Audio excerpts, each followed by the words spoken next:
Hi friends, இன்னைக்கு நம்ம காலையில் ஈரல் செய்ய போகிறோம். வாங்க எப்படி செய்யறது பார்க்கலாம். ஒரு ஏலக்காய், ஒரு சின்ன பட்டை, கொஞ்சோண்டு சோம்பு போட்டுட்டு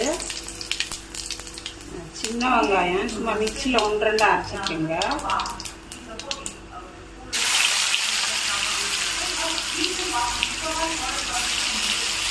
கருவேப்பிலை,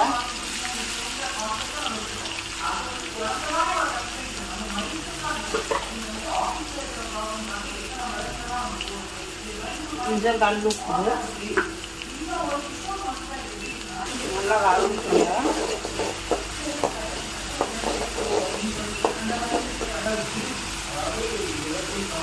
இஞ்சி பூண்டுங்க வதங்கட்டும் நல்லா.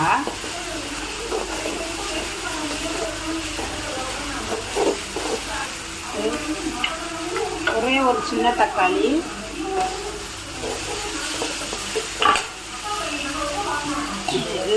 மிளகாத்தூள் கொஞ்சம் கரம் மசாலா கொஞ்சம், மஞ்சத்தூள் கொஞ்சம்,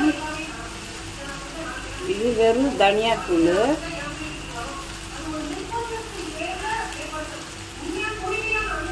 இது குழம்பு மிளகாத்தூள் கொஞ்சோங்க.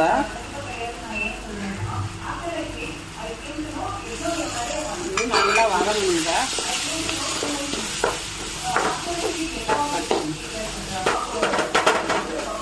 நல்லா வதங்கிடுச்சுங்க. நான் 1/4 கிலோ ஈரல் எடுத்துருக்கேன். நல்லா மஞ்சத்தூள் போட்டு கழிப்பிங்க, கழிச்சு வாடாது.